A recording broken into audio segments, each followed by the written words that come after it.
10 plus things for Connecticut food lovers to do in February. I don't think I've been to any of these places, so I'm going to be curious to see if you guys have. First up on the list is Taste of Ridgefield in Ridgefield. I've been to Ridgefield, but I've never been here. So Taste of Ridgefield is a gathering at the Parks and Recs to offer samples of their food. Participating restaurants include the Benjamin, Tequila Escape, and Brasserie St. Germain. Taste of Ridgefield is a fundraiser for the Ridgefield Rotary. Tickets are only $50. Sessions are 11 to 1 and 3 to 5, so hopefully it's a lot of food for a 2-hour, $50 stretch. Yeah, right. But Ridgefield's a little far out of my way. If you're down in that area, definitely check it out. You've got Surf and Turf featuring the Brigno Vineyards in Canton, Connecticut. That's next up on the list. Sur La Table in the shops of Farmington Valley is hosting a series of cooking classes. Oh, I like this. With East Granby-based Brigno Vineyards. Surf and Turf on February 5th is the first hands-on class. Will show guests how to make delicious like New York strip steak and olive oil panna cotta. What's panna cotta? Pannacotta.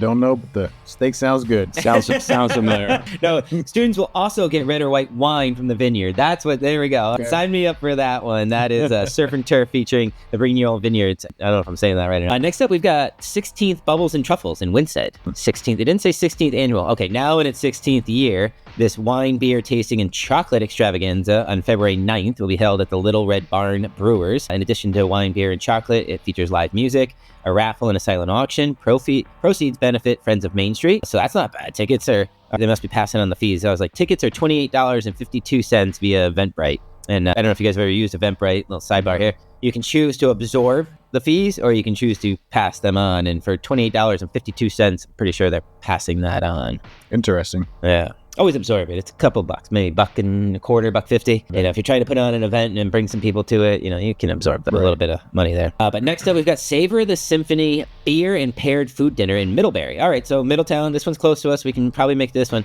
Pies and Pubs. All right, now they got my attention. Is teaming up with Kent Falls Brewing, another great beer, for this February 10th beer pairing dinner. Guests will get a 4-course meal, and each course will be paired with a different Kent Falls beer. Tickets are only $59 plus tax and tip. That's a good deal right there. 4 courses, 4 different beers for $59. In Middlebury, Savor the Symphony Beer and Paired Food Dinner. All right, here we go. I think we should do this as like a one-team field trip here. Making Mozzarella fundraiser with the Duresi brothers in Stamford, Connecticut. That'll be fun. Can you imagine we take 45 agents in there and like we're here to learn how to make mozzarella? We've got some characters on the team. I don't know how that would play out. Cooper, you're gonna have to be there with the camera getting all the outtakes because that would be a wild experience. And maybe, you know, so what we can do is we can go learn how to make mozzarella on February 10th, and then we can head to that Pies and Pubs beer dinner. How's that sound? Let's do it. All right. So this is a class at T's Wine Bar and Kitchen. Guess we'll learn how to make mozzarella plus get a cocktail and antipasti. All right. So we'll kind of pregame, right? Have a cocktail and some antipasti and then go to a 4-course meal. Leading the class are the Duresi brothers of the Italian Kitchen in Fairfield. Class starts at 11 a.m. and tickets are only $35 available on Eventbrite. See, that's one of those nice flat numbers right there. They're probably absorbing those fees, like I mentioned. All right, Lunar New Year Dim Sum Brunch in Greenwich. Lunar New Year begins February 10th. Man, February 10th is the day to be out, like, eating food here in the state of Connecticut. Definitely. This one is February 10th, and on February 11th, Molly Restaurant in Greenwich will celebrate the start of the Year of the Dragon. The restaurant will host a lion dance performance at 1 p.m. Molly will also reveal a new dim sum brunch menu on this day. All right, I'm always a big fan of brunch. Me too. Here we go. We're getting even closer to home. Pizza in New Haven, history explored in Branford, Connecticut. All right, Brian, you're from Branford. Where do you think that they're doing this? I once Googled pizza in Branford. I think there's over 30 pizza places in Branford. There's 30 pizza places in Branford? Over 30. Over 30. Yeah. What's your favorite? Typically On the hot seat. Typically, I'm going to go with Indian Neck Pizza. It's my local joint right near my house. It's really good. Clams Casino. Yeah. Brad, what do you guys have up in Griswold for pizza? You got good pizza up there? Yeah, we got some good spots. I mean, I like Green Onion. I go by there. I mean, I don't really eat our pizza too much, but I really love Frank Pepe's. I go to New Haven all the time for it. Okay. I think we have some of the best pizzas. We do. In Connecticut, I think we missed you a couple weeks back. We did the top-rated pizza places in Connecticut, and I said, we need to just pick a couple Saturdays and just do a couple, 3 or 4 at a clip here and just record it and, talk to the restaurants and see how they're doing. I got an idea. You're going to like this. So my brother, when he first started dating his wife, now they're married, but they were dating at one point, they wrote down all the pizza places within 25 miles on little slips of piece of paper, and they put it in a big glass jar. Oh, I love it. And when they was on Saturdays, they would reach in and pull out a piece of paper, and whatever the name of the pizza place was, they'd go there for pizza. And they did it like once a week. It was great.